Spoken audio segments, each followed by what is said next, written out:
কিট্টা করে হ্যাঁ? শিক্ষা ব্যবস্থায় পুন মারা মানে এটা কি কোন কাকা? হায় আল্লাহ রে, আর কত কি শুনবো রে। হইছে ওই দেখ বান্ডিল তো দেখছস? আর সেই বান্ডিল এটা কোন পাইলে এটা? আজকে তো বাপন তুই বান্ডিল নিয়ে লাগবো।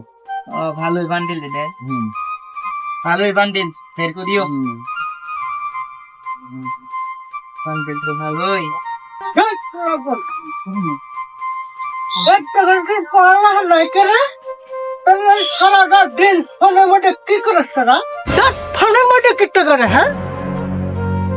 সারাক্ষণ খালি ফোন টিপস। আরে কাকা, পড়ালেখার সময় পড়ালেখা করি আর খেলার সময় খেলা। এই টগরটা আমি কখনো পড়তে বসতে দেই না, যখন দেই তোরা খালি ফোন টিপস। এর সাম তো থাক, এগুলো বক বক সময় নাই আমার, আমি গেলাম। ঠিক আছে বন্ধু, টাটা টাটা। কি বেয়াদব চ্যাংরা, মুরবে মানুষের মুখের মধ্যে কথা গো, মুরবে মানুষের কোনো ডালে ডালে না। চাচা শুনেন, আমরা এবারে যে নতুন এসেছি শিক্ষার্থী, আমাদের হচ্ছে এবারে নতুন কারিকুলাম। এবারে যদি আমরা পাস করি তাও পাস, ফেল করি তাও পাস। এই তুমি এটা কি করলে? তাও পাস মানে? ফেল করলো পাস, পাস করলো পাস, এটা আবার কোন ধরনের তোমার শিক্ষা ব্যবস্থা? আমি তো কিছুই বুঝলাম না। ফেল করলে তো ফেল না, যেমন একটা ওরে চলে আসতেছে। কাকা, আগের দিন বাগে খাইছে আর নতুন জমানা এসে পড়েছে। এখন যদি আমরা ফেল করি তাও ইন্টারে ভর্তি হবো, পাস করি তাও ভর্তি হবো। কি একটা মজার যুগ। এই ছেলে তুমি কি করলে? এবার নতুন আবার কে করলো আবার? পাস করলে তোমরা একাদশে ভর্তি হবা, ফেল করলে একাদশে ভর্তি হবা, কে করলে এই আইনটা?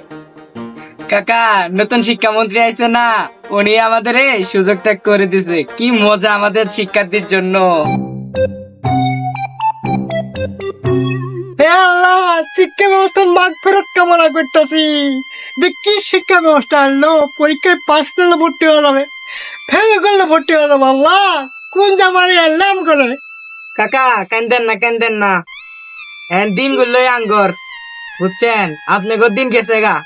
হায় আল্লাহ রে, আর কত কি শুনবো রে। কোন জামানে আসলাম, কি করতে শুনতেছি? থাও পাতে যাইকে কি শুনবো যে কথা শুনলাম রে। ও চাচা, ও চাচা, মাথায় হাতে কই যা? ইয়ার কোন ভাবজা, বর্তমান শিক্ষা ব্যবস্থা তো পুন মেরে দিল। এ কাকা, পুন মারলো মানে? শিক্ষা ব্যবস্থায় পুন মারা মানে এটা কি কোন কাকা? কি আর কমু ভাটিজা, নতুন কারিকুলামে নাকি যোগ করছে, এসএসসি পরীক্ষা ফেল করলে নাকি একাদশে ভর্তি হতে পারবো। তো লেখাপড়ায় পুন মেরে দিছে না। ও কাকা, পাইছিলাম তো এমন একটা নিউজ, আমরা ওটা নিয়ে ভাবতাছি।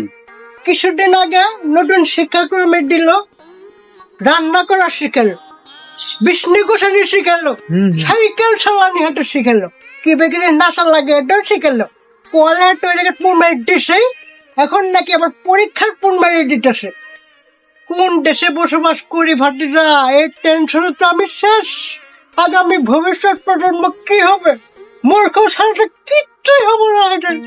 ও কাকা, আপনি ঠিক কথাই কইছেন। ভবিষ্যৎ প্রজন্মের যে কি অবস্থা হবে এটা ভেবে পাইতাছি না। আচ্ছা ভাটিরা, তোমার তাহলে থাকো, আমি তাহলে যাই। দেন না কাঁচা। ও শুনো শুনো ভাটিরা, আমি আজকে সন্ধ্যায় নিয়োগ করলাম একটা মিলাদ মাহফিল দেবো। ওই মিলাদ মাহফিলে তোমরাও আসিও। মিলাদ মাহফিলটা হচ্ছে শিক্ষা ব্যবস্থার মাগ ফেরত কামনা করার জন্য একটা মিলাদ দিব আজকে আমি। কারণ ভবিষ্যৎ প্রজন্ম তো অন্ধকার, যদি উদ্ধার পাওয়া যায় মিলাদের মাধ্যমে। আমরা অংশগ্রহণ করবো এই মিলাদে। আইসো কিন্তু তোমরা। মিলাদের ভিতরে কি খিচুড়ি আছে? অবশ্যই অবশ্যই আইসো তোমরা।